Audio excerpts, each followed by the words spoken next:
live right now, Michael. We are live. Hello. How are you? I'm very good. What about you, Michael? I am fine. Comment ça va? Ça va très bien, et toi? Très bien. Oh, we do today's episode in French. No, we Is that just do fine? English, but I just want to, I'm practicing. I'm throwing it at you. We should do at least one episode in French, okay, Michael? We'll definitely do one episode in French. If we can do another episode in Japanese.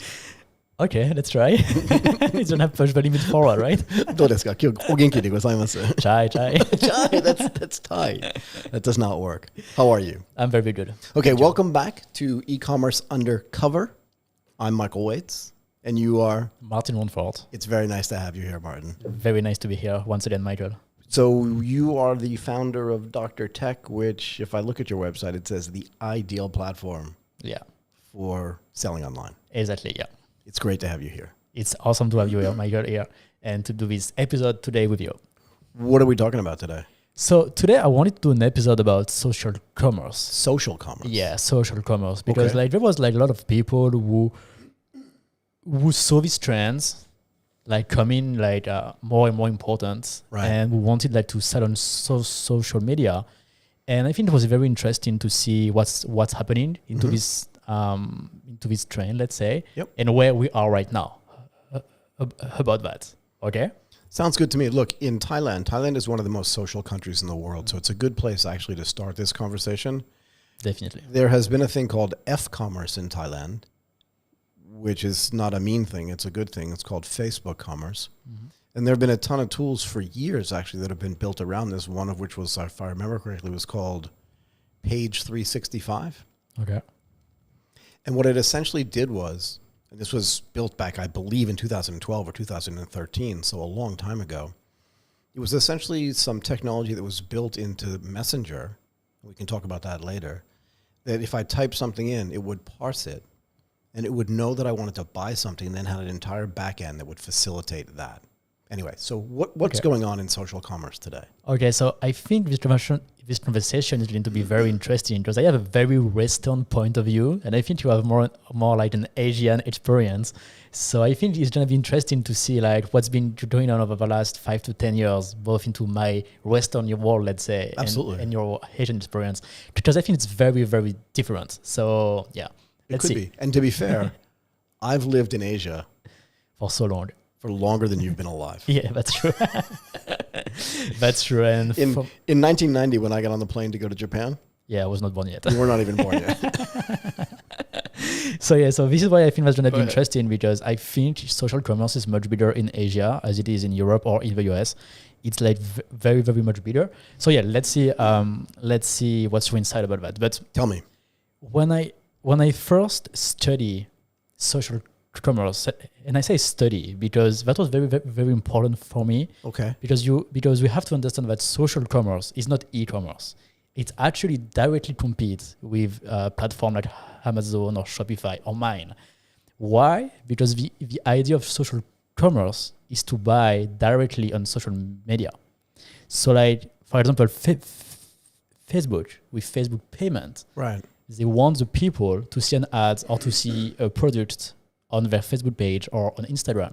And then they want to make this user pay directly on Instagram or on Facebook. So the users doesn't leave the social media, doesn't go on a website, doesn't go to a marketplace. So then the seller can be I don't need a website anymore. I don't need to go to Amazon anymore. I can just set up a shop on Instagram. So what does that mean? Does that mean that, and again, stop me where I'm wrong here. Yeah. But does that mean that I'm just doing my normal activities on Facebook? Yeah. And Facebook has this really powerful and almost overriding engine that does advertising. That knows everything about you. That knows everything about me based on the things that I've liked, based on following me around the web as well, right? I forget the name of their tool that does that. And what you're saying is that if I see an ad for something that I like, let's say a watch, you can buy the watch. I click on the watch thing or whatever the activity is, and maybe you can tell me how I do this, but I somehow say that I want to buy that watch. And then I never leave Facebook? Yeah, you never leave Facebook. You stay in Facebook. So what happens though? In other words, how do I pay for it? So Facebook built something called Facebook Payment. So I don't know exactly how it works, because this is the very interesting part. But Facebook wants you to stay in Facebook. And of course, do the whole process of paying online through their platform, through their payment gateway. So in the end, from a seller point of view, it really, really definitely like decrease the friction and the chance that you lose the customer when he goes to the website and then he had to cart and then he goes to the checkout page. He has a million reasons not to buy. But on Facebook, you can just click, pay, done. It can be super fast, right? So this is why, as you know, we are doing the best e-commerce website in the world. So not even close. I mean, it's the best by far. Go very ahead. far. So that's why, like, when I saw social commerce, it directly competes with my business, right? Right. So that's why I said, like, this was a very important topic for me, and I checked what was going there and see like how big a threat it was, right? So the first thing I saw that was very interesting when I like started to study about social commerce, Right. was first, no one is talking about it. No one told about it. And when I tell you that you can pay on Facebook, you're like, how does that work, right? Like, we never heard about it. I never saw that, neither on Facebook or on Instagram, and I never use it myself, right? But do people want to shop? I was going to say pay for things, but do people want to shop on Facebook? In other words, is that why they go there? Or do you find, and again, I'm twice your age, right? So it's a different perspective and we come from different places. I'm Asian, you're European. What are people doing on Facebook? So I think you get the why it didn't work. Okay. I think this is like exactly for this reason that we never heard about it. Like that, like even like all the people on YouTube who are making videos about how they became rich on e-commerce and Right. how great they are at building website and selling stuff. Right. None of these guys talked about social commerce and selling on Facebook or Instagram. They all build their own store and then they will sell it there. Right. So I was like, okay, nobody told about it. We never seen that. We never use that. So maybe it's completely new, and maybe it's gonna come in 5 years or 10 years, right? Yeah, maybe it's going to destroy everything that already exists. Maybe it's gonna destroy everything, right? So I was like, okay, let's see. I doubt it, but anyway. But actually, they started to do that in 2014 and 2015. So it's like 6-7 years ago right now. So they started to implement that features on Instagram, on Facebook, on Snapchat also tried that, Twitter, Pinterest, and we never saw that because I think like they just started at a very small scale, Right. and it failed. So here's my question. Yeah. It's more of a comment. When I'm on Facebook, I go there to share things, Yeah. whether it's sharing pictures of my vacation or of my daughter or whatever it is, right? And when I go to Facebook, I'm looking for things that people share. Yeah, What is my buddy, Bill up to? definitely. What is my friend Lisa doing? I haven't seen them in years, right? But I'm not going there to shop. And for me, Twitter is not a place where I want to shop. Mm-hmm. But if I go to Pinterest, I'm naturally looking for products. Isn't that what Pinterest is? Just like one big advertising network for stuff you can buy? Mm-hmm. It doesn't work there either? No, it didn't work anymore. Why? So it didn't work anymore, and I think the reason why is that besides the fact that there's so much pros and cons to this idea, and like Facebook and Instagram, they have so many daily users that it definitely made sense to go put your stores there, right? And Because the foot traffic, the theoretical foot traffic is huge. It's freaking huge, and like people already trust this platform, so it's so much easier. And that's true. Like when you do e-commerce, there's a lot of people that you lose just because they have to go to the website, and sometimes it's slow, sometimes it's not optimized, and all this kind of stuff. So you Right. lose this potential sales, right? Okay. And so it definitely made sense from Facebook or Instagram point of view to say, hey guys, we're gonna help you to decrease the friction and to help you increase your conversion rate. You're gonna make more money thanks to us, right? So besides this idea that sounds interesting at first, right? I'm scared already. Yeah, basically. it did not work because I think my assumption is exactly what you said a few minutes ago.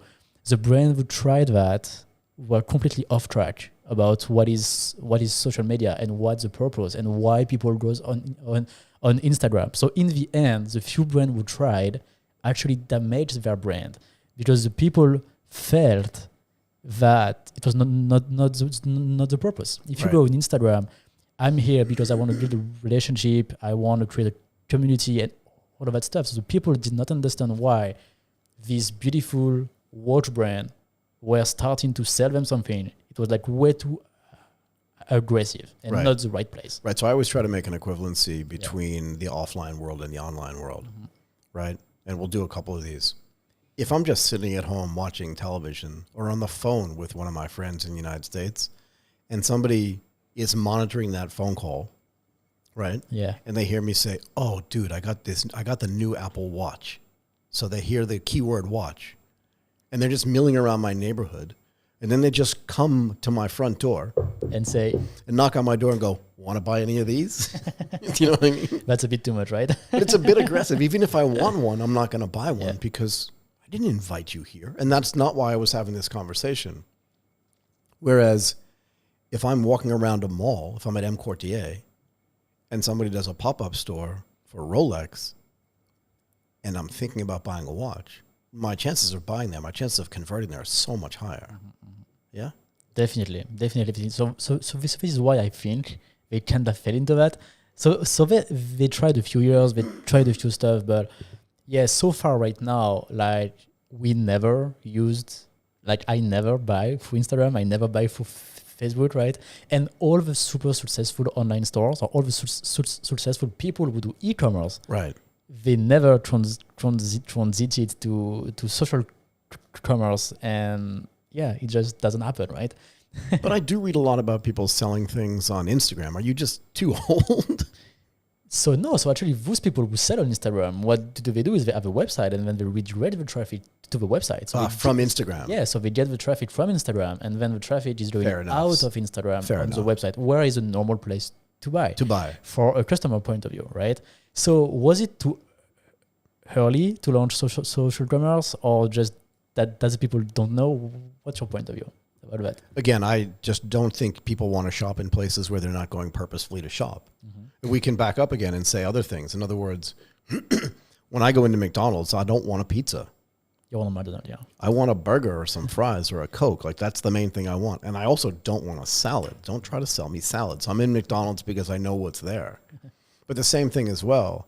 If you go into Pizza Hut and order lobster thermidor, you're going to get the worst lobster you've ever had in your whole life because that's not their thing. And they have no idea how to do it, so. No, they don't know how to do it. It's in the name. It doesn't say Lobster Hut.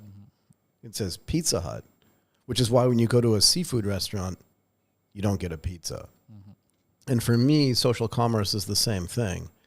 I'm not on Twitter looking for products. I'm on Twitter looking for opinions and maybe to troll somebody. And I'm on Facebook to share. But if I go onto your website, That's another story. I'm there to buy. Yeah. So I completely agree on that. That's my idea, and why I think we should not be scared about social commerce from a platform who made e-commerce, right? So but when you say study, Yeah. you said, I wanted to study this. And when you first said it, I'm like, why do you want to study this?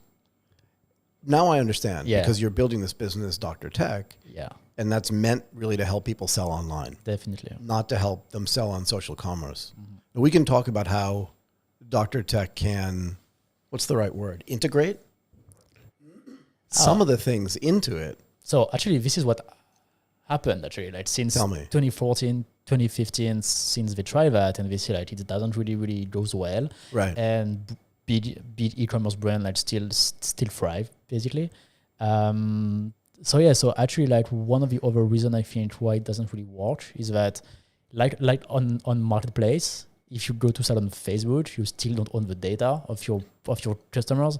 You also cannot use all the tools that you normally use on e-commerce. Right. So maybe one of the mistakes they made was to go to e-commerce brand and try to convert them into social commerce. So maybe like the guy just was like, "Hey, I have all of this stuff. It's awesome." And now I have nothing. No, I have nothing. Plus, my customer doesn't want to shop on Instagram, but that's not why they're here. Right. So maybe that's also one of the reason why it not really like goes well. So actually, like what happened is that there is some alternatives that pop up, let's say, to help reduce this friction between when you see an ad on Instagram and get the guy on the website. For example, chatbot. For example, through Messenger. It has been a very great tool for people to engage and after that to drive their sales through Messenger but from their website. So again, I want to get your perspective on this. I hate it when I'm on a website and just a chatbot pops up and asks me for something. Any kind of pop-up, I think, is super annoying. But it's more than that. It's a philosophical thing with me. And this is why I want your perspective, because again, our backgrounds are completely different. If I walk into a store, what I don't want, a physical store, what I don't want is someone to walk over to me and say, how can I help you? Yeah, this is annoying. It's very annoying. In other words, we talked about this maybe on another show or just maybe offline. What I want is them to watch me. And as soon as I want their attention, which should be obvious because I'll be looking at the thing and just go, I wonder if there's a salesperson anywhere around. And then they should come over, right? It's like when I sit down at a restaurant and the waiter says to me the first thing, can I get you a drink? Like, I know what's on the menu. Can I have a few minutes on my own? Yeah, just to check. Just to check. But look for those visual signals to come over and get me. So when I go into a website, if a chatbot just pops up, I almost always leave because I get the same feeling. It's too early in the process. It's way too early in the process. But if I'm shopping on something and there's a pause and I want to do something, that chatbot should be easily discoverable. Does that make sense? Definitely. Because there are plenty of questions that a chatbot can answer that I don't need a human for. Is this in stock? Right? But if there's a human behind, it's even better, I think. Oh, way better. It's super hard to do at scale, I think, because you need like 24/7 team who are like, who are there and who knows the product and who can answer. So it's not super simple to do, but it's definitely so much better. And I feel like it really increases so much the ROI when you do e-commerce. Agreed. But so even today I had this experience, right, where I was thinking, what do I do for dinner tonight? I know. I'm going to go to this little Italian place in my neighborhood. Oh, but I have something to do before that. I wonder what time last order is. So, and this was a terrible implementation of this. Okay. And I think restaurants are just some form of e-commerce, right? So I think it's relevant. I actually went to their Facebook page, and up at the top, it had a big WhatsApp button. Just click there. Just click it. No problem. And I always have WhatsApp open on my desktop, on my computer. So it's easy to talk to them after that. Simple. So I clicked on it. It did all of its sort of back-end stuff, and it popped up on my WhatsApp. And I just typed in, hello. And the first message I got was, please call this phone number to talk to a human at the restaurant. That's so annoying, right? It's so terrible. But so why you drive the traffic from the Facebook page to WhatsApp to then to the phone number? But you want to know what's worse? Yeah. I was mad. But you still call. I still called. Because you still want the answer, right? But here's the weird thing. This restaurant's so small is that the person on the other end of the phone knew who I was. Okay. So they answered the phone, and while I'm on the phone, they talked to me a little bit. I asked them a question, 8:30 last order, 9 o'clock you have to leave, no problem. And then they started chatting with me on WhatsApp. This is not a social call. Do you know what I mean? So it's a little bit invasive as well. It was just the poorest implementation of social commerce that I've ever seen, because it did everything backwards. Does that make sense? That's a fail, right? Definitely, that's completely a fail. It's not just the way you should do it, definitely. I think then for restaurants, small scale, so like that's turned out there is not so much customers in the hand. Of course. But when you do that at scale with a brand, we're going to sell in a few countries, or like internationally, like you cannot fuck it up so much, right? So you get to be better than that. So you get to be better than that. And but besides, before we go to all the messaging app and how bots we'll can do that help later, you and that, I really wanted to ask you something, because okay, we saw social commerce that did not work well and did not really took off in Europe or in the US, in our Western countries.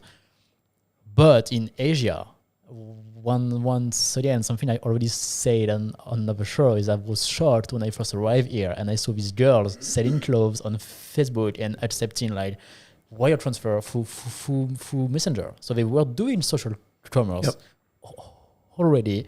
And in here, it has been here for a while. They did not wait for Facebook payment. They did not wait for. No, they did it on their own. They just did that because they just did it. And I feel in Asia it's much bigger than it is in Europe or in the US. But why do you think that happened? Why do I think? Yeah, I have a few ideas. First of all, there is no big companies like Shopify, for example, or DrTech who can very facilitate the access to a website first. So I think like it's not so easy here to do that. Okay. And the second, I think like in Asia, I think people really love just to talk to someone and just to ask questions and just to verify if everything is fine. And I think also that they trust people more. Like they can cash on delivery, for example. You just cannot do that in France. It's impossible. But why? But I think it's a matter of trust, I think. Okay, so let me back up and tell you. Yeah, tell me. In 2014 or 2015, I can't remember, all the years blur together. Somebody looked at the Shopify market and the Wix market back then and said, we need to build something in Asia so people can build websites for their stores. That company still exists, but it doesn't do that thing, and it never actually went out in the market and built that thing. And the reason why, that store is called Omise. And if you spoke Japanese, you would know that O is an honorific word, and mise just means shop. And what they meant to build was build a website for your shop in 3 minutes kind of thing. And when they went to raise money, and I know this because I helped them raise money, when they went to raise money, their investors said, oh, don't do that. Nobody out here wants that. So why? So, and they went out and built Omise, which you've heard of, yeah? So you know what they went out and built. So to answer this question, I have to ask you a few questions, right? Just so you can see the difference between how things developed in Asia and how things developed in Europe. What was your how did you first connect to the internet? In air? No. In your Forever. life. I think from a desktop computer at my dad. So your dad had a computer at home. Yeah. You were a little kid. Yeah. You walked over to it. You started typing stuff. No, it was a mess. It was a mess. I remember you had to connect with the password and everything for software. Was there a modem that made that sound? Yeah, exactly. Yeah, that sound. Yeah. I'm old actually, you see, like You are old. I knew that, but yeah, like this is the way we connected to the internet, and it was very limited. Like we just could use that like 1 hour a day or 2 hours a day, something like that maximum. Right. So that's the first thing. Yeah. Second of all, your first purchase on the internet was made with what kind of payment? Debit card. A debit card, but it's the same as a credit card. It's just that one of them takes the money right away and the other one you pay at the end of the month. Yeah. But you had a card that had a number on Yeah. it, that had an expiration date on it, that had that tricky number on the back. Yeah. And it either had your name on it or your dad's name on it. And you didn't think twice about it. No. You didn't think like, oh, this could be a scam or that kind of thing. Myself not, but my grandparents, Sure, my parents do, yeah. But your grandparents are probably my age. No, a little bit older. Oh, same.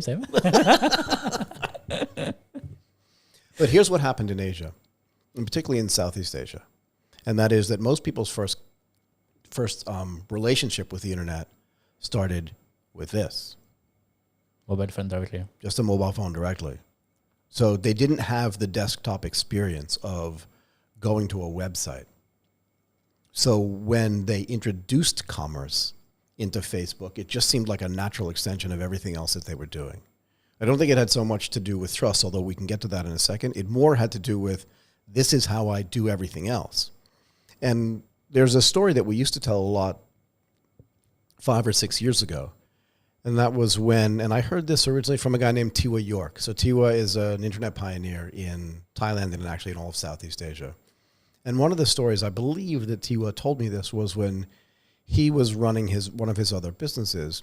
He went kind of up country, so outside of Bangkok, and started asking people, do you use the internet? Right? And they would say, no. What is I don't use the internet. Okay, do you use Facebook? Absolutely. Yeah. But you don't use the internet. That's interesting, right? Right, it's super interesting. And then he would ask them, you sure you don't use the internet? Do you use Google? Do you search with Google? Absolutely. So they didn't know. What was the back-end technology? I have no idea what enabled that, right? Yeah, so and you're right. Yeah, you're right to ask me the first question. What was my first interaction with the internet? Because like I started there. I started on the internet, and then I understand the back-end because I started there, right? Exactly. So then I did a lot of stuff before going to Facebook, before going to Instagram. Sure. It was like very later in the process that I signed up to this social media. Yeah. But at first I was using the internet, and that's Facebook or Google. And I remember when I joined Facebook, and it was scary. I'm like, this could be a scam. Okay. And I had already been on the internet for years. right? And I remember the first time I logged into Facebook, I set up and then I stopped. And I'm like, I'm not doing this. What am I going to do? Put my pictures on here? They're just going to steal it. This is going to be like a scam. Okay. And then one night, I think it was like really late at night before I went to bed, I was like, screw it, I'm doing it. And I joined Facebook. You're a crazy day, It was insane. No, but it just gets back to people's experience. And I want to get to this trust thing. So why do people do COD here, cash on delivery? And why do they do it in Indonesia? And why is it so prevalent in Vietnam? There's a myth that people don't have credit cards. They do indeed have credit cards. I don't think that's the reason. No, but that's the myth, right? The real reason why people don't pay by credit card or by debit card is because their first experience with e-commerce Was cash on delivery? no, it was a scam. Or was a scam? So they would order some kind of product, they would pay for it, it would show up, and it would be like a brick or some rocks or something bad like that, right?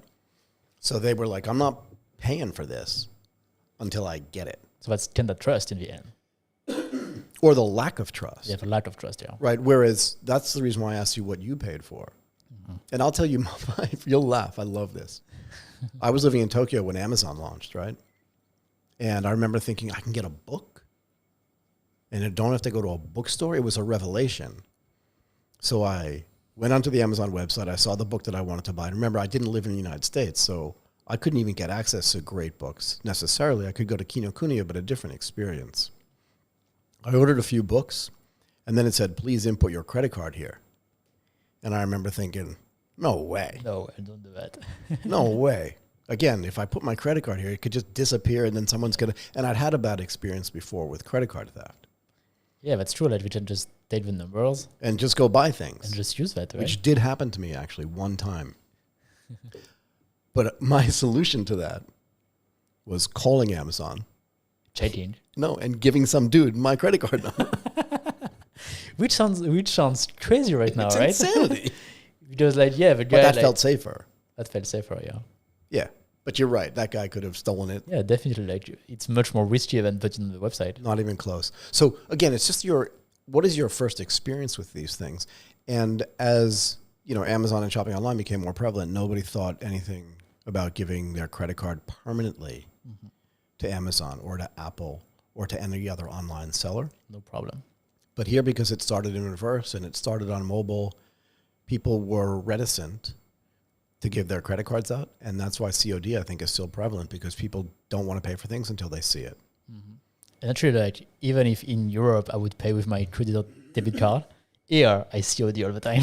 I COD all the time. Just because, yeah, as you say, I just want to see the thing first. And also because the lack of trust to Thai sellers, that's true, right? Sometimes it's very hard to be sure that you're going to deliver or it's going to be the right product or stuff like that. So to avoid any problem, cash on delivery is so much better.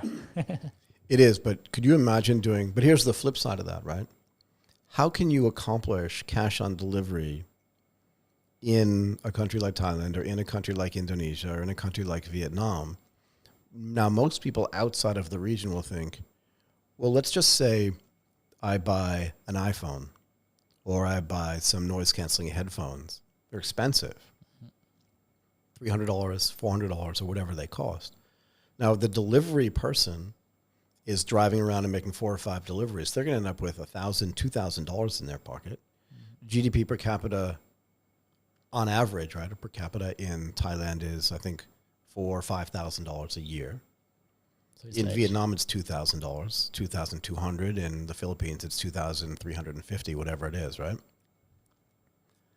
Why aren't they stealing things left and right? Because that's another trust thing. Yeah, definitely. Right, because that's why I wouldn't give cash to somebody in the United States. That dude's just going to go away. Actually, like, I think we talked about that already on another episode, but there is that happening with Uber Eats in France. The delivery guy just don't the food. Deliver and eat the food. Yeah, just be like, but it happened very often. It's not like just one or two. It happened to me many times, also to my friends. Like, I think everybody who order Uber Eats in France at least have visited France one time. So last week I ordered one of my favorite falafel sandwiches here from a place called Hummus Boutique. It is so good, right? And with every sort of set meal that they have, they send a piece of warm, freshly cooked pita bread. Okay. That's which is redundant. It's just PETA, yeah. And I was here. It was late at night. It was like 8 o'clock, and I took delivery. And I noticed as soon as the driver walked away, I got no bread. Now, I don't think the driver stole it. This is more a customer service thing. Maybe we just forget. Or They just forgot to put it in the order, and they sent it to me the next day for free with another full meal.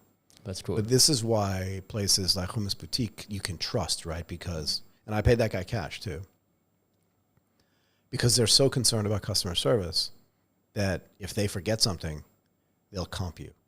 Unbelievable. No argument, no nothing. I just said, hey, I didn't get it. They said, well, send it right away. I'm like, Oh, sorry. not tonight, because I'm already eating, and it'll get here too late. But how about tomorrow? This, they're like, perfectly fine. So good, right? But the other thing is that why don't the drivers steal all that money? Yeah. Why don't you read about that? Did we talk about this? Tell me. Because by definition, some of these motorcycle drivers don't come from the wealthiest families, whether it's in Thailand or Vietnam or wherever else in the region, right? So just to be able to own a motorbike, they have to borrow money, potentially, from their family members. And it could be from their extended family members. Hey, look, I'm going to move to Bangkok.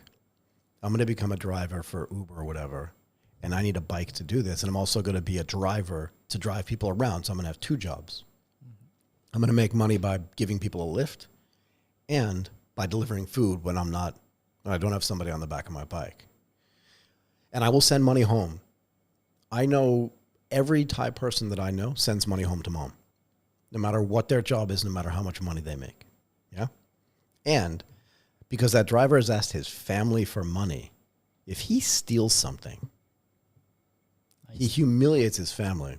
It's not like it's not only his fault. It's like everybody's fault who don't be an accomplice to that. In his family. Yeah. And he still has to pay them back every month for the bike that they helped him buy. Cannot do it. Cannot do it. Cannot do it. It's way too much. There's way too much pressure. And in some cases, in the earliest days of e-commerce, in some cases, the delivery companies would take a deposit from the driver as indemnity protection against theft. Okay. Which again, they would have to borrow from their family. They would get it back, yeah? Mm-hmm. If they quit the job, whatever, they'd get their 20,000, 30,000 bought back or whatever the equivalent is in any other country. But that money also had to be borrowed. Mm-hmm. So if you stole something, you better steal something huge, like generations of money huge. So you can go to another country. Yes, your whole family can move with you to Hawaii. But you understand, right? That's why COD worked. Okay. Whereas in the US, we don't do that, or in France we don't do that too. So no, there's not this kind of pressure. Like sometime our parents buy our first car, for example, right?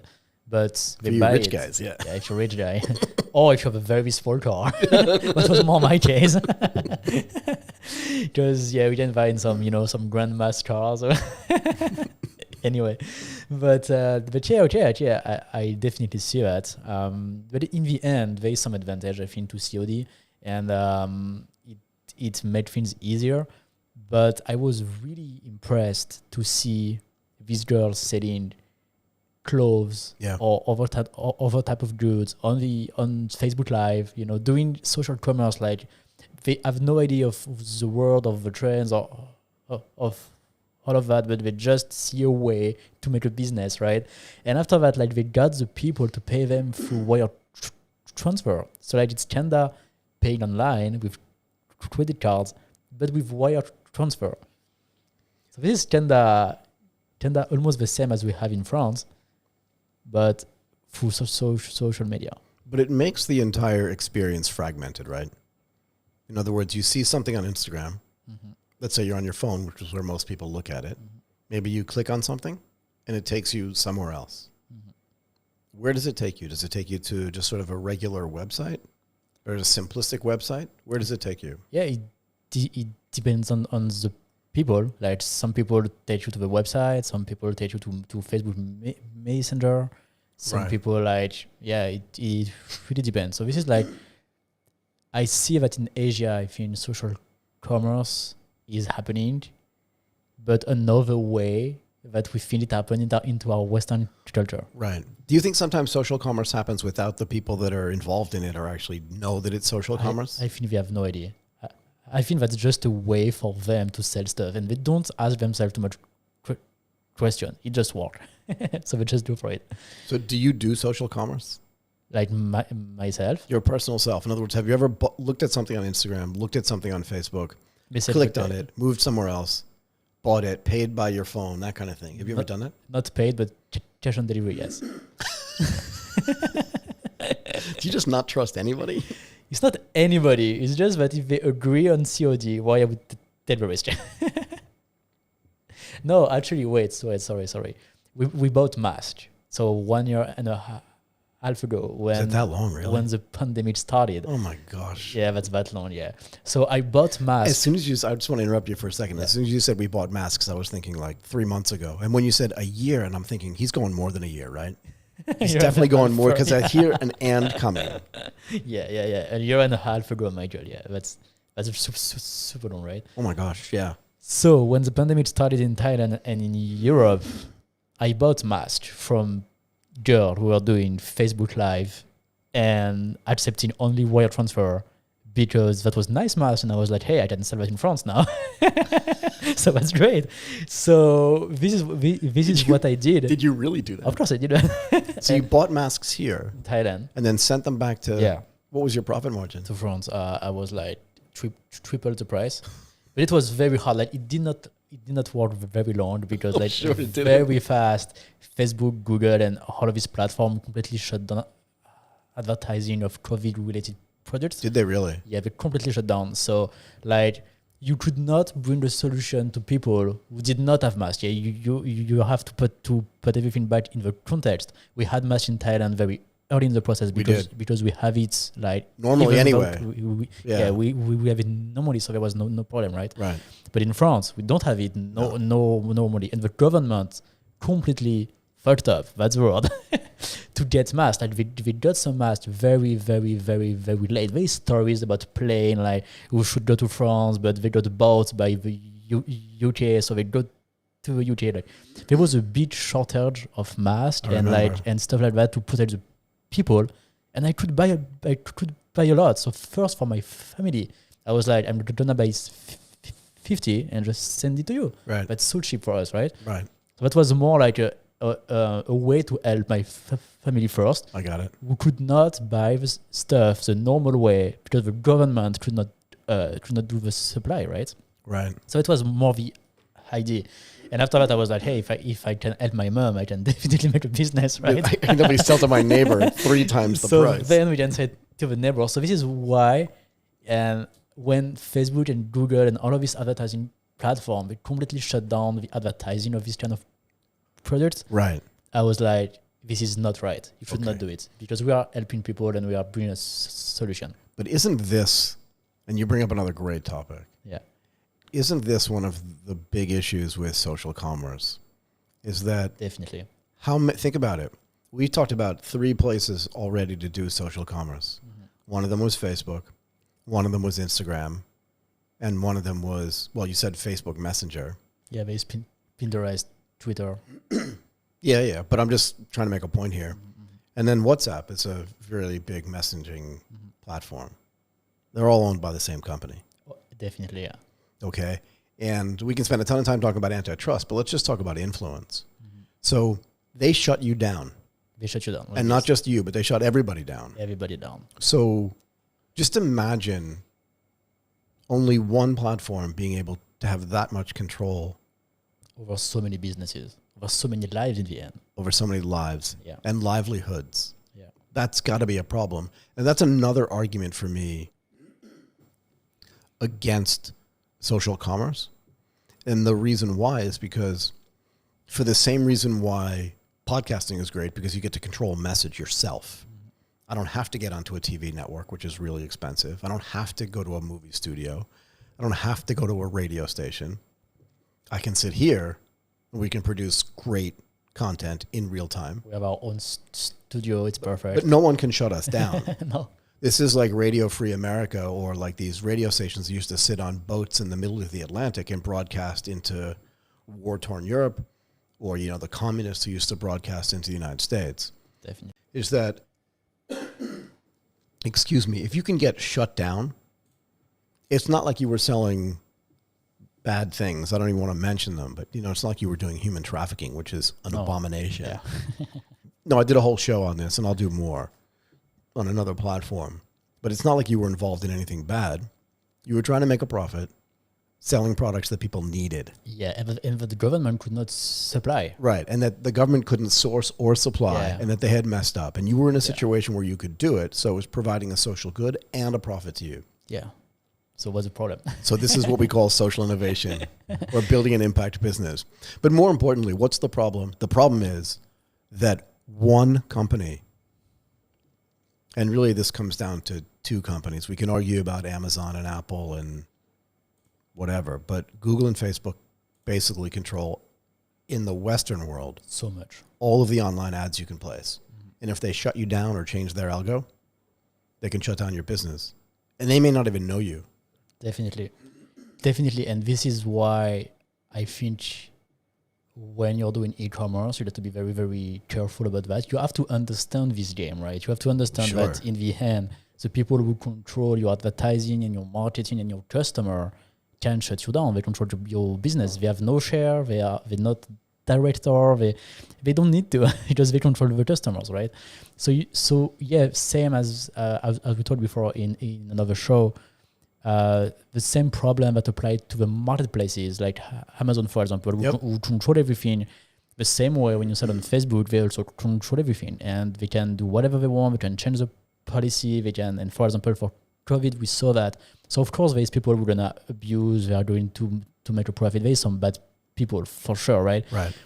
But do you need to shut down everything just because there is some bad people? Maybe there's a lot of bad people, but maybe there's also some people who just want to bring a solution when there is no solution, right? But it's also punitive. In other words, if they knew you personally, then and you were doing something wrong, they should shut you down. But the same way that if you had a physical store somewhere and you were selling like, meth out of that store and meth was illegal, they just come to your store, ask you some questions, and shut you down. Yeah. The internet is harder to do that. It's not just harder, but it's also easier to shut you down. Right? Just shut down everybody. Shut down everybody that says the wrong word or has the wrong keyword, right? That was it, yeah. But we haven't spoken about this either, but the payment systems are the same way. Same way. There's very few companies that control everything. Yeah, and PayPal. PayPal, for example. I'm not sure whether they call the people that used to work at PayPal the PayPal Mafia because there were just a bunch of them that then fanned out and did other businesses. Or if they just called them that because they behave like the mafia. By the way, they squeeze money out of people. I'll leave that to somebody smarter than I am to figure out. But you understand the point, right? In other words, when one company or two companies, right, whether it's a oligopoly or a monopoly, right, it's problematic. I think it's very problematic. And that's why I like that we have solutions like DrTech, for example, or any other competitor like Wix or Squarespace, for example, who allow people to get their own platform and their own channel and get their own customers and, build their own business the way they want, really, So maybe also this is why social commerce didn't really took off because it's just another company controlling your whole stuff, and then also you get locked up into Facebook audience. Sure, it's big, but it's not the whole world, right? So if you want to sell to somebody else who is not on Facebook, different age or different interests. Like for example, there's people who are on Facebook or who are on LinkedIn, and both of them maybe are not going to shop only on Facebook, right? So if you only have a Facebook page that can sell, then you are completely limited to the Facebook audience, which is big, but it's not everybody in the world. So yeah, you can limit yourself. But you mentioned something earlier, and I want to go back to this. You said that some brands actually went onto Facebook and tried to sell to people there, and that it actually created some damage for the brand. Yeah, it created some damage because people did not understand. Why do you sell me this watch and all of that, and that's not the purpose of why I'm here. Right. In other words, it's like being on Fifth Avenue, right? or on Park Avenue or on Madison Avenue in New York, where there are really fancy shops. You have to go into a Rolex store or into Tiffany to buy great jewelry or to buy great watches. Now, what if Rolex distributed through that guy on the street with the raincoat who could be selling fake Rolexes, which happens in New York, or selling real ones just to make some incremental profit? It's completely damaging the brand because I don't want to buy a Rolex, even if it's real, from a dude in a raincoat. No, it doesn't sound good, right? It just sounds horrible. But that's how I feel about buying stuff directly on Facebook. But more importantly than that, or maybe just as important, if I'm an individual proprietor, I want to get the data. Yeah. I want to know who my customers are. And we've talked about this before, but Facebook is the same thing, or social commerce is the same thing. And that is, if they're the gatekeeper to you, then your brand building exercise is going to be almost impossible, right? Because Definitely. I know when I walk out of Brooks Brothers that I just bought a suit from Brooks Brothers. I know if I go next door and buy a suit from Barney's that it came from Barney's. I know this. But if I'm on Facebook and I click on something and later my friend says, hey, where'd you get that watch? I'm like, I don't know, an ad popped up. Yeah, you're right. Like, right? It's that's I couldn't even no recommend it problem, to you because you may see different ads than I see. Yeah, true. You're right.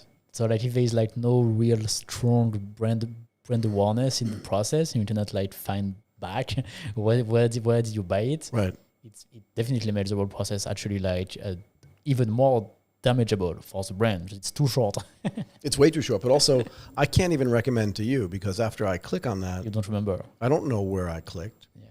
So this is the other problem with some of the social networks, and tell me again where I'm wrong, but have you ever tried to find an old thing on Facebook where you're like, oh, I forgot to share that with one of my best friends. I want to go find that. It's impossible. If you refresh the feed, you just lose everything. It's gone. It's gone. It's gone though, right? In other words, but even if you search for it, what do you search for? That ad I clicked with that watch I bought? You know what I mean? Just yeah, true. Like it's not meant for that, by the way. Actually, it was like this a few years ago.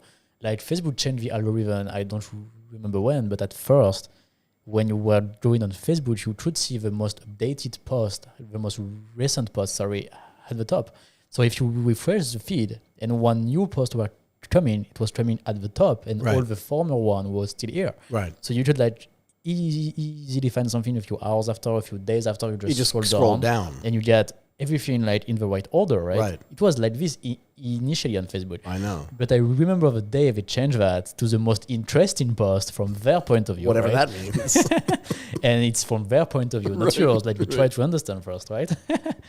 But yeah, after they do that, I remember I was so frustrated to be just because I could not find something, right? That I wanted to look for, like, okay, that's cool, but I don't want to share it now. Let's do it later. Impossible. That's lost. So it really like got the like how long we are using the post that we see. Right. So short. Like it really shortens so much the time that we consume every post we see, like every ad we see, all of that stuff. The time we can consume that like got really, really, really, really small. Yeah, Facebook to me seems like, and all of social media seems to me like that friend that I have, and I seem to have more and more of them, that will say things to me like this. This was actually something that was actually said to me. Hey, what was that other song we were listening to by that other girl? But if a friend say that and there's a context, you can find it, right? No context. I had no idea what they were talking about. If there's no context, that's hard. No, that's exactly what was said to me. But that's like a Facebook thing where it's like, you know that ad that I clicked on with that watch that I bought? It's the same thing. It's no context. And that's why I'm laughing so hard, because that's exactly what it sounds like to me. Is, can you go grab that thing for me? Your point, there are 15 things over there. Yeah, what? I don't know what to do. I don't know what to do. I'm just going to sit here and do nothing. But that's, to me, kind of what commerce on Facebook seems like. Mm-hmm. Where do I return it? Mm-hmm. Where do I return? Yeah, you're right. But Facebook tried to launch Facebook Marketplace. Right. So they tried to compete with Amazon directly, Etsy, but there is no payment. So as there is no payment, I think like this is like the most important stuff when you do something regarding sales. If there is no payment, I think it's kind of different.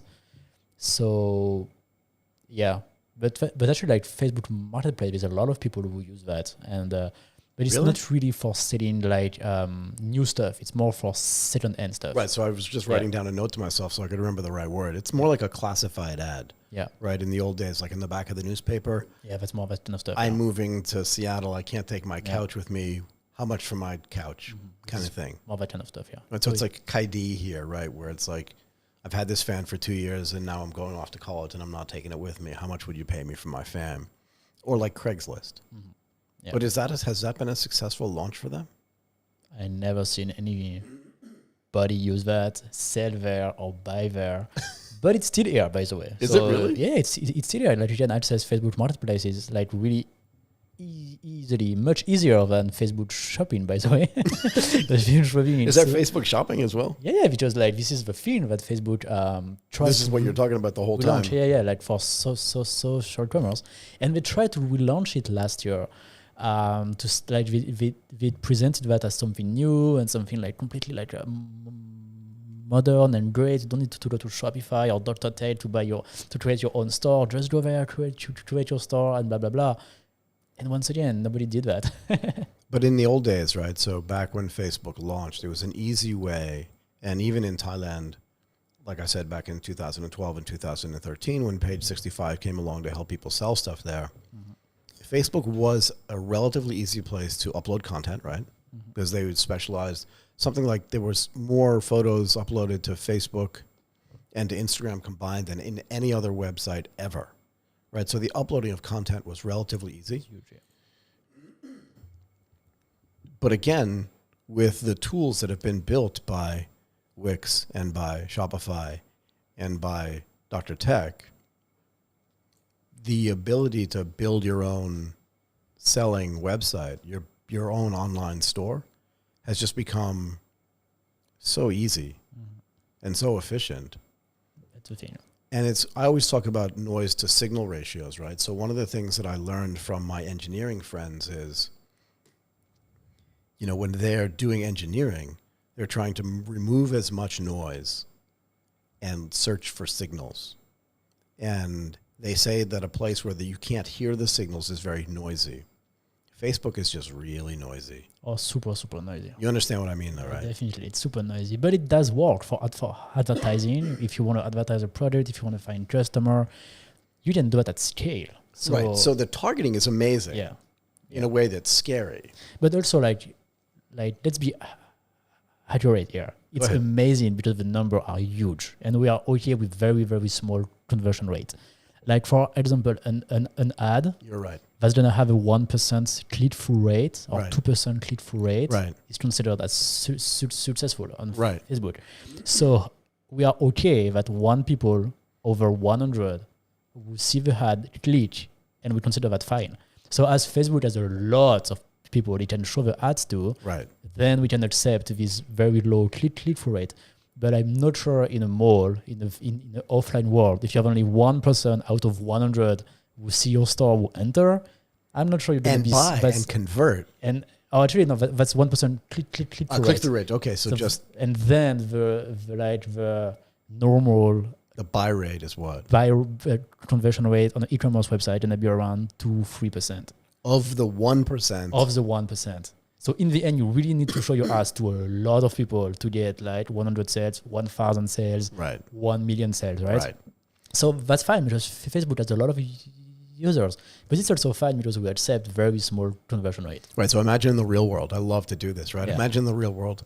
Let's just pick a street where there's some good shopping, like Tongue Lore. Mm-hmm. Or we can go to Park Avenue or Madison Avenue in New York or whatever, Le Champs-Élysées in France. It doesn't matter to me, right? You're laughing at me. I know where you live. I used to live there. Did you really? Anyway. But imagine if you did the same type of targeting. You're right. Like we put up with this online. Yeah. But offline, we'd never put up with this. No, I think offline is way too small number. We cannot be successful with such a small conversion rate. But not even that, just the behavior. Yeah. In other words, if there were only 100 people walking down the street in Tongue Lore, or 1,000 people, there are way more than that. And a bot, which is just like a human that's programmed, just would come up to you and go, hey, you want some shoes? You want some shoes? You want some shoes? To like 100 people. The dude would get punched. That's for sure. The conversion rate would be 0. Yeah, that's for sure. Anyway, I'm just trying to make an equivalency between what happens online that we accept and we think is amazing, right? Yeah. You're right. We have to be clear about what's working and what's not working. Yeah. Right? But in the real world, if you only had a 1% conversion rate and then only 2.5 to 3% of those people actually bought something, you'd probably be out of business because the numbers are too low. Yeah, the number of way too low. But once again, as Facebook has a lot of users, it can show that to a lot of people and the costs are not so high. So in the end, it's profitable. Yeah, no, it's automated and it's predictable. So again, that's one of the things that makes the platforms kind of amazing. Yeah. But again, it's the same. I feel like it's the same reason why it doesn't convert into higher numbers, because when people go to Facebook, the same reason when they're walking down the street in Tonglor, or even when they're in a fancy mall like M. Quartier or Gaysorn, they want to shop in peace, right? They don't want to be annoyed. They don't want to feel like some conversion. Yeah. Yeah, and actually, like, imagine if people knew everything that happened on the marketing side of e-commerce. Like, I always think that, like, if people saw, like, what we do to target them or to show them ads and all of that stuff, if they just understand what happened in the backend, right, I'm pretty sure they would stop shopping because, as you said, they would be feeling way too much as a conversion and just like and less as a customer. And less as a customer because, yeah, like, Actually, I think the whole point of social commerce is to be more social, right? And this is where like all the bots, like it's a good attempt to go like a little bit towards the discussion that you can have with a customer. Right. It's even better if you can have a really human and like a chatbot, so you can actually like ask question and get an answer fast. Right. But once again, it's not as easy to do, but that's great. But yeah, the idea of going social commerce to facilitate payment, I think it's off track. We should go social commerce to actually like be social and talk and answer questions and help people. Agreed. I mean, look, one of my favorite examples is I had somebody on, I think it was the Asia Tech podcast, and we were talking about e-commerce and targeting and stuff. And he was an Indian gentleman in his early 50s, if I remember correctly, and he has 2 children, one son and one daughter. And his son's into like weightlifting and exercise, and his daughter's into music and something else. I can't remember. But they all share the same e-commerce account.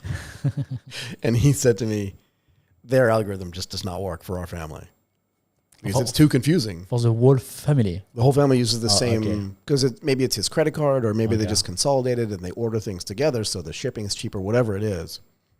But he said, because all of us buy different things, I'm in my 50s, my son's 20, my daughter's 8. I can't remember the ages, but there's no relationship. Yeah, so he doesn't show the good ads or the good stuff. Nothing. It's just like he sees ads for like his daughter's stuff, his daughter sees ads for his son's stuff. Mm-hmm.